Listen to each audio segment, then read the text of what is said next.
Well, folks, I'm Luke Clayton, and welcome to our little outdoor show. This is my buddy Jeff Rice. Welcome. And we're going to talk about calling hogs, which is a subject that I don't think either one of us consider ourselves experts at. We've done it, and I think 4 out of 5 times we brought the hogs in out of the woods. Now, I've hunted hogs for 30 years. We're on Jeff's ranch, the Bucking Bass Ranch up in East Texas. And there's more hogs here, Jeff. Honestly, I don't know if you could find a better place. We got a lot of them here, buddy. And we know why. It's corn. I mean, and the Sabine bottoms back in here. We're in the middle of the woods. That's a good way. We're back in here far enough. Nobody comes back in here. A lot of bottomlands, and there are hogs roaming everywhere out here. So I'm very blessed to have what I have, and great to have friends like you come out. I'm glad to be here, you know, and we've had lots of fun here. But let's talk about now hunting hogs. There's so many ways to hunt hogs, and I don't want to try to over explain things, but because many of you folks have hunted hogs a good bit. Hunt them at night when they're nocturnal. And you know, Jeff, by and large, hogs are pretty much the last 30 minutes of daylight is prime. Not to say the only time you can kill hogs, but it's prime time, and then after dark. And we do hunt them with, it's called digital night vision. We use a Photon XT by Sightmark, very effective. And then if you want to use thermal, you can. But calling hogs, you can do it during the daylight. HP, Convergent Hunting Solutions. You go online, and I like to break it down to the basal elements here. Go online to convergenthunting.com. Download a free app. I think for $1.99 you can buy Glenn Guess. I think you have to purchase that. Glenn Guess is an expert hog caller. Hogzombies.com. That's right, on YouTube. I mean, he wrote the book, if there was a book on hog calling. Yep. We've learned from Glenn a lot, but but this works. So you download the app, convergenthunting.com. Yep. Absolutely. Once you've downloaded it, it basically gives you a bunch of different call menu, so to speak. The screamer, chow time, little squealer, pig mama, so on and so forth. And it just gives you different calls for different, hunting, scenarios, whatever you've got going on. If you've got feeding hogs in the area, or you got feeders in the area, you might want to use a feeder. Or you might have, a boar's chasing a sow. And you'll use the appropriate call for the appropriate scenario, and you can bring them right on in. So let's try this out here. We've got it set up. I've got it paired to my phone. Bluetooth. You just go to your phone, get in settings, and turn your Bluetooth on. Yep. It'll pair to this Convergent, to the Bullet HP. And so as you can see, I've highlighted. What do I got here? Pig mama. So we're going to try pig mama. Normally Jeff and I would be back in the woods. We're trying to show you how it works. We'd be back with our rifle or bow, whatever we're hunting with. This bullet would be setting out in front of us. 20 yards, 20, 30 yards, something like that? Yeah. And then we would be watching, we'd be real still watching. And somebody would be running this. So, but we want to put it right here so you could see what's going on. Which one do you want to play now? Let's go with pig mama. We're going to give this a shot. So here we go. Let's see what this sounds like.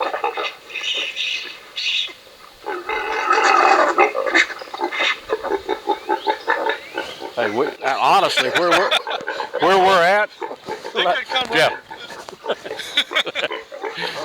Okay, so now I'll interject this. Some of these calls are bore specific, and at this stage of my learning curve on calling, I've been using the one like the rally, which is sows with pigs squealing. That's what has brought the calls are made The boars are usually by themselves, and it takes them a little longer to get in. But we've been after pork, really, you know what I mean, when we go. So let's try one more. I'm going to do boar fight, just so y'all can hear this. Awesome, yeah. Let's try this one. And there's a volume control right on your phone, so it's real simple.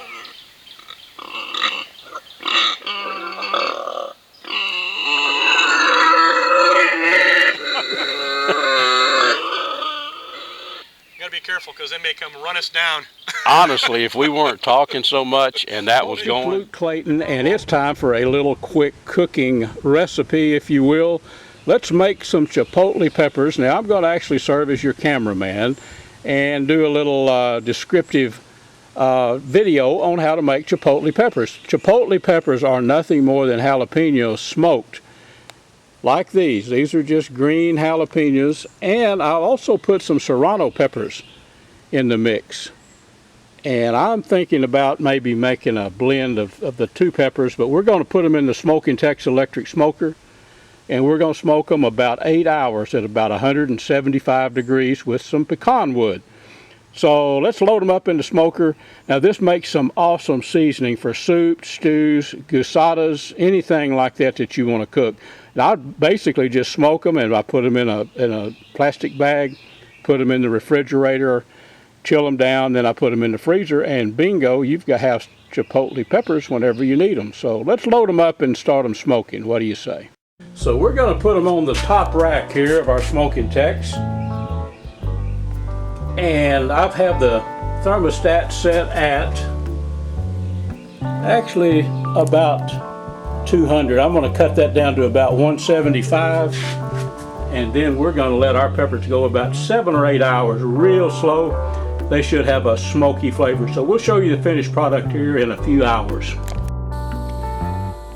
Well friends, here are our smoked peppers.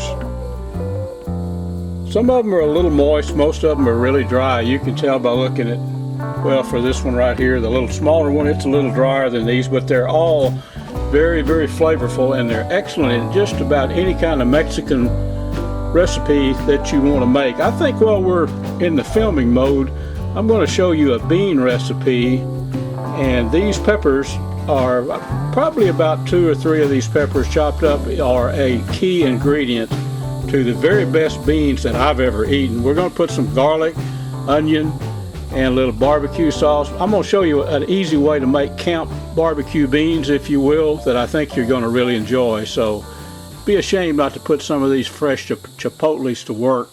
Let's do just that. Well folks, it is your old buddy Luke Clayton, and as promised, we're going to put these chipotle peppers to some very good use. Now we're going to make some camp beans, and this is not a complicated recipe, but I'll tell you, it's as good a beans, probably the best beans that I've ever eaten. And it's real simple. We're going to use just some regular old pork and beans. As long as you use the navy beans, the small white beans, this will be an excellent dish. But we're going to combine the garlic, and well, I'll tell you what we'll do. I'll give you a close-up of the different ingredients. Now you can make this just as well out of boiled navy beans. I've actually made this recipe before and pressure cooked it. You know, I have the little sausage in it too, so it's actually beans with sausage. But I've seasoned it up really good and pressure cooked it and canned it. Really good on a camp meal, but it's so easy to make. But after you try it with this garlic and the chipotle peppers and the sausages, the barbecue sauce, I think you're going to really like it. So let me go through the process here with you. It's real simple. You've probably already figured it out if you can see these ingredients in front of me. But we're going to walk you through the different parts and then let you try this at home or at camp. I think you'll really enjoy it. So folks, obviously you can make as much of this or as little as you like. We're going to make a couple of cans of the beans and smoked sausages. This will feed, oh gosh, this with all the ingredients would probably feed, I'm going to say 4 hungry people. So let's start off with the beans. Now if you don't want to boil your navy beans, you can just any kind of canned bean. As long as it's a small white bean, you'll be fine. Garlic is a primary ingredient in this recipe, and I'm going to put probably about 6 of these little garlic cloves in there. Chop them up. Chipotle peppers that you watched me make, we're going to take about about three of these, chop them up. We're going to chop up some of this. This is made by Kubi's. It's called I think it's called their snack sticks, but any kind of sausage that you've got, smoked sausage will be good. This smoked sausage with the smoked peppers, really going to add a lot of flavor to it. So basically, let's just chop up our peppers. You don't need to watch me do that. You know how to chop peppers. Chop the onion up and chop the garlic now I'm not going to use all this garlic. I'm going to use about 5 or 6 cloves of garlic. And then we're going to need a little bit of barbecue sauce in this. I'm going to use I'm going to estimate 1/4 of a cup of Best of Texas barbecue sauce. There's a little bit of a smoky flavor and a little heat will be added to this. By the way, folks, there is no better barbecue sauce than Best of Texas. Okay, so let me start chopping. You don't have to watch me do that, and then we'll combine it all in the skillet. Okay, my friends, we have simmered all our vegetables and the garlic and everything, and I wish you could smell this. Those chipotle peppers all chopped up in this, and the garlic and the onion combined. I think I could eat this right out of the skillet. But that's not what we're going to do. Let's add our beans. A couple of cans. Let's put in 2 cans of these pork and beans. And you remember I told you we needed to put some brown sugar. Let's do that. Let's sprinkle a little brown sugar in there with it. Stir all this together. And what am I missing? Some barbecue sauce. Best of Texas barbecue sauce. Let's put about, a couple of tablespoons of barbecue sauce. I'm telling you folks, there is no better barbecue sauce than this. Let's sprinkle 1 more in. Stir. I like to add ingredients and then stir. You can see all those peppers and onions in there. What am I forgetting? I don't think anything. What I'll do now is add a little water to this. And this is going to be way more than pork and beans, folks. Let's put some water on it, put it on the burner, and let it simmer for about 30 minutes, making sure not to scorch anything. And then we'll come back and you and I can eat some of the best beans you've ever tasted. Well, maybe just I could eat them, but you can make your own. Pretty dang simple. Okay, my friends, here is the finished product. You can see those bits of sausage, smoked sausage cooked in there. See those pieces of chipotle that we made a little bit earlier? Now, if you want to make this, and if you're into canning, you can make, buy some navy beans, little navy beans, and, pressure cook them and make all this ingredients. Use the same ingredients, but you can put it all together and can it in jars. I don't know. I just kind of like the process of making this. And I certainly like the process of eating it. So let's spoon up a little bit of this. A little for me and a little for you. I wish you were here to enjoy this with me. Now let's have some lunch. What do you say? Now let's get back to the show. There is no telling what is coming up next. With John Wilson this afternoon with Double Nickle Taxidermy, and it is fishing season, and guess what? This is a great big old redfish that John and his crew put together.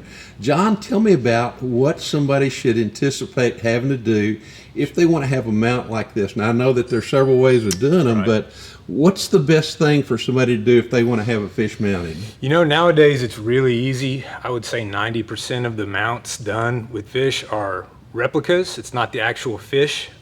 So really it's made it really easy for the fishermen to be able to get their fish mounted rather than trying to lug around a fish on ice, keeping it cool.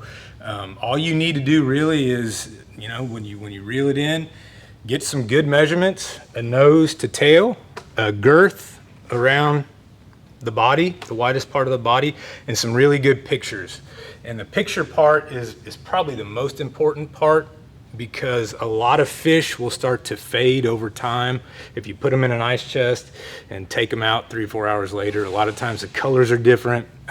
They just don't look as good. So when we go to airbrush your fish, it's going to look like the fish that you just pulled out of the ice chest rather than the one you pulled out of the water. John, how's the best way to get all this to you? If you don't want to bring the fish in, take the measurements, the photographs, and get those to you where?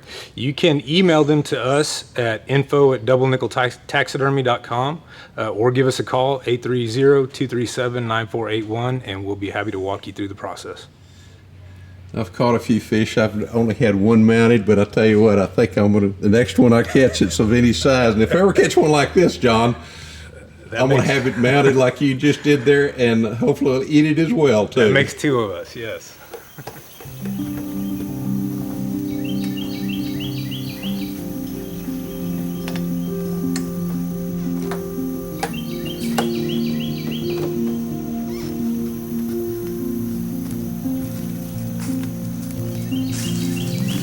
I'll tell you what, I like that blind. Snap lock hunting blind. Snap lock. I figured you would. Folks, we're down here at Jeff Rice's Bucket Bass Ranch, and I think there's now 4 of these, 4 or 5 snap lock hunting blinds. I understand why after sitting one. They're comfortable, and the thing is, you can transport them, Larry, back in the woods. I had a little 4x4. This is a 4x6. I've got a little 4x4 that I put near my house. I had to pack it in. I think those panels on the smaller blinds weigh 15 pounds Really? or something. Carry them back in there, and you're ready to go. So. Well, this one obviously is very affordable. I like a little bit. I'm a big guy, so I carry a lot of gear normally. So really like that 4x6. Like the fact that I can stand up in one. Yes. You know, I like hunting all day, and if you're sitting in a blind where you can only come up this far, it ain't much fun. No. But when you can actually stand up, and I'm 6'3", and there's even room Stretch for my yourself hat, out. you know, Yep. and so when you're sitting for any length of time, you can stand up, move around a little bit. Very quiet. I love the window arrangement. Yep. Very well done, and I'll tell you what, I am truly, truly impressed with it. Larry, I think you need down at your place one of those set up. Maybe you can put them on the ground. I have set them up on haydite blocks.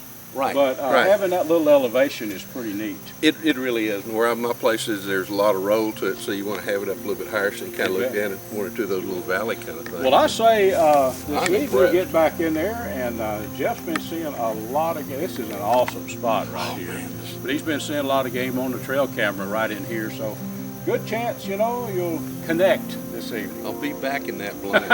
Okay. Not just because of where we are, but how comfortable it is. Yeah, I hear you. So remember to watch us next week right here on a Sportsman's Live. And a special thanks to these fine sponsors: Air Force Air Guns, B&B Charcoal, Dallas Safari Club, Hornady, Pyramid Air, Nielsen Specialty Ammo, Sightmark, Smokin' Tex, Snap Block Hunting Blinds, Texas Raised Hunting Products, and Striper Express.